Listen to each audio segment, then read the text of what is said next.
first and foremost, Dayton is now a national brand. And when I look at Dayton basketball, I see a brand, a culture of winning, being ranked, getting to the NCAA tournament, and most of all, kids who come here and doing more than what you expected them to do.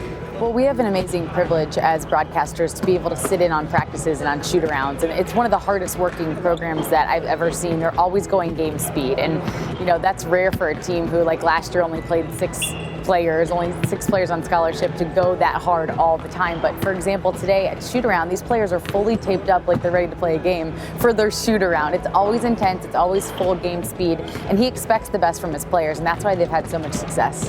What surprised me the most when I got to know this Dayton program is the history that it has in the city. I mean, dating back to the 1951 NIT, where the entire city went to the train station to go out to Madison Square Garden. I don't think people, at least until the Elite Eight run a couple years ago, I don't think people nationally understood that.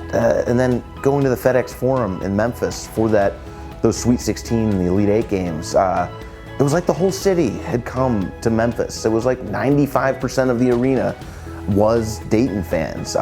It's a special place. I think Archie has turned this program into what it once was. I don't know if it's reached that dominance of the 50s and 60s and some of the classic teams that a lot of people knew Dayton for, but there's been success before Archie, but I think he's taken it back to the national landscape. And I think a lot of people look at this school, this program, and this job in particular as something to be sought after and something to be striving towards. And I think Archie has a lot to do with that. Just the culture that he's seemingly built to bring guys in that fit that culture, to fit the hardworking, kind of hard-nosed Pennsylvania, Ohio type of mentality that he really seems to embody.